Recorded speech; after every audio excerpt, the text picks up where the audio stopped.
Hello friends, આજે આપણે બનાવીશું વરસાદની સિઝનમાં ફટાફટ 10 મિનિટમાં બની જતા આ ડુંગળીના ટીકી ભજીયા. તમે જોઈ શકો છો આ ભજીયા એકદમ ક્રિસ્પી અને ટેસ્ટી બને છે. તો ચાલો જોઈ લઈએ આજની આ રેસીપી. તેમાં 1 કપ જેટલી ઝીણી સમારેલી ડુંગળી લેવી. અહીંયા મેં મીડિયમ સાઇઝની 2 ડુંગળીને આવી રીતે ઝીણી સમારી લીધી છે. હવે તેમાં અડધો કપ જેટલી કોથમીર, 2 મોટી ચમચી આદુ, મરચાં અને લસણની પેસ્ટ. જો લસણ ના ખાતા હોય તો સ્કીપ કરી દેવું. આદુ મરચાંની પેસ્ટ ઉમેરવી.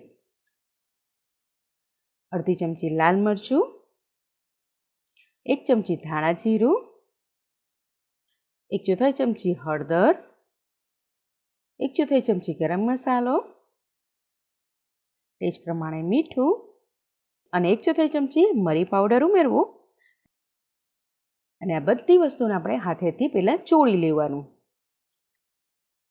આવી રીતે હાથેથી ચોળવાથી ડુંગળીમાંથી પાણી છૂટું પડશે. અડધી મિનિટ આવી રીતે જ એને ચોળી લેવાનું. પછી એમાં આપણે ચણાનો લોટ ઉમેરતું જવાનું. અહીંયા મેં એકલો ચણાનો લોટ ઉમેર્યો છે. તમારે જો ચણાના લોટ સાથે ચોખાનો લોટ પણ ઉમેરવો હોય તો બંને વસ્તુ એકસરખી કે પછી ચણાનો લોટ વધારે ને અડધો ચોખાનો લોટ પણ ઉમેરી શકાય છે. અને આવી રીતે 1 ચમચી ઉમેરતું જવું અને તેને મિક્સ કરતું જવું. જેટલું ડુંગળીમાંથી પાણી છૂટું પડશે એ પ્રમાણે ચણાનો લોટ ઉમેરવાની જરૂર તમારે રહેશે. આશરે 1 કપ જેટલી ડુંગળી હોય તો તમારે મોસ્ટ ઓફ 1 કપ જેટલો ચણાનો લોટની જરૂર પડે.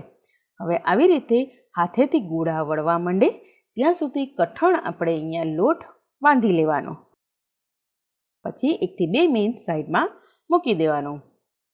હવે હાથમાં તેલ લગાવીને આપણે જોઈએ એવા ગોળા એના પેલા વાળી લેવાના. જેવડી સાઈઝના બનાવવા હોય એવડા. હું થોડાક મોટા બનાવું છું. મોટી ટીકી બનશે. નાના બનાવવા હોય તો થોડાક નાના ગોળા વાળવા. તો આ રીતે મોટા ગોળા પહેલાં વાળી લેવા. પછી તેલને મીડિયમ ગરમ કરવાનું. તેમાં આવી રીતે વડાને મૂકી દેવાના અને તેમાં આપણે તળી લેવાના.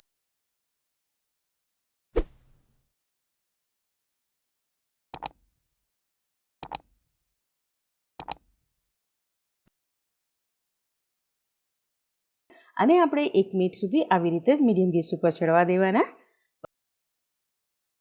પછી ઝારાની મદદથી ફેરવી લેવાના.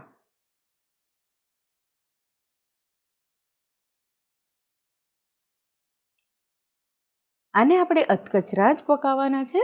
એકદમ પકાવી લેવાના નથી. થોડાક બહારથી કડક થઈ જાય એટલા પકાવી લેવાના અને પછી એને નિતારીને પ્લેટમાં પહેલાં લઈ લેવાના.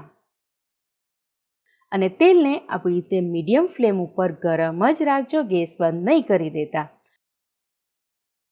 અને જે આપણે ભજીયા લીધા છે તેને આવી રીતે વાટકીની મદદથી થોડા થોડા દબાવી દેવા. એટલે આપણી ટીકીનો શેપ આવી જશે. આ રીતે કરવાથી આપણા જે ભજીયા છે એકદમ ક્રિસ્પી બને છે. તો આ રીતે એને દબાવીને સાઈડમાં મૂકતું જવાનું. તમારે જેવડી સાઈઝની પતલી, બહુ એકદમ કાગળ જેવી, બહુ એકદમ પાતળી ના કરી નાખતા, થોડુંક જાડી રાખજો આ ટીકી. અને પછી જે તેલ આપણે ગરમ રાખ્યું હતું તેમાં ઉમેરી દેવાની. એકદમ ગરમ તેલમાં અત્યારે ટીકી ઉમેરશો તો એકદમ બહારથી ક્રિસ્પી બની જશે. તો આ રીતે આપણે એને મીડિયમ ગેસ ઉપર તળી લેવાની. એકદમ સરસ ગોલ્ડન થાય ત્યાં સુધી તળી લેવાની. 2 થી 3 મિનિટમાં જ આ સરસ પડ બહારનું ગોલ્ડન કલરનું થઈ જશે. એકદમ ક્રિસ્પી થઈ જશે. તમે જોઈ શકો છો આવું સરસ ક્રિસ્પી થઈ જાય ત્યાં સુધી આપણે તેને તળી લેવાના. આને તમે લીલી ચટણી, લાલ ચટણી, સોસ કે પછી ચા સાથે સર્વ કરી શકો છો. તમને ટેસ્ટમાં ખૂબ જ પસંદ આવશે. તો હવે જ્યારે પણ ભજીયા ખાવાનું મન થાય ત્યારે આ રીતે ચોક્કસથી ભજીયા બનાવીને ટ્રાય કરજો અને મને કમેન્ટ કરીને કહેજો કે તમને આ રેસીપી કેવી લાગી. રેસીપી સારી લાગી હોય તો વિડીયોને લાઇક કરી દેજો, શેર કરી દેજો અને જો સબસ્ક્રાઈબ ના કર્યું હોય તો સબસ્ક્રાઈબ કરી લેજો અને બેલ આઇકન દબાવવાનું ભૂલતા નહીં.